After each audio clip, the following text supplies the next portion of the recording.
Public consumption की बात नहीं, उन्होंने बात कर दी है। अगर कोई बात है तो उसके खिलाफ हुकूमत कार्रवाई कर ले। सर बतौर सीनियर रहनुमा आप उसको सेकंड कर रहे हैं कि नहीं कर रहे हैं?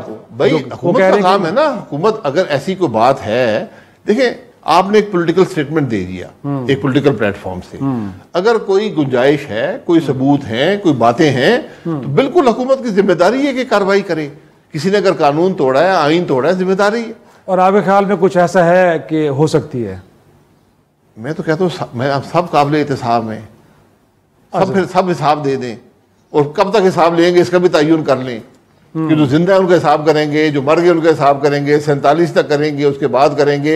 मुल्क चलाना है, ये एहतसाब भी करना है। एग्जाम्पल तो सेट करनी पड़ेगी सर, दुनिया में तो एग्जाम्पल सेट हुई है, उसके बाद चीजें आगे बढ़ी हैं। हमने बड़ी बड़ी एग्जाम्पल सेट की है। जुल्फिकार भुट्टो को फांसी भी दी, वो सर जस्टिफाइड थी, सेट हो गई। नहीं, मैं यही कह रहा हूँ, एग्जाम्पल सेट हो गई। वो तो एक बैड एग्जाम्पल थी सर। जिन लोगों ने फांसी दी, एक एक करके हर जज ने कहा कि जनाब मैंने दबाव में ये फैसला किया था।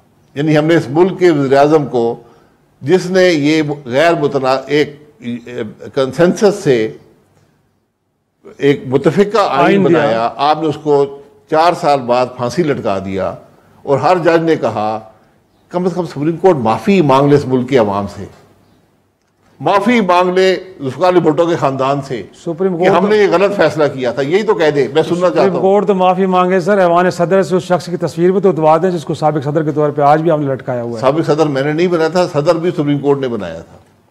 तो गोया कि आप वो तस्वीर भी नहीं उतार सकते जी, वो आप तस्वीर भी नहीं उतार सकते। जब सुप्रीम कोर्ट ने उसको सदर बनाया है, तस्वीर में उतार दे, तस्वीर उतारने से क्या होगा? सबकी उतार दें। मैं तो कहता हूँ सबकी उतार, तस्वीरें लगाने का मकसद क्या होता है?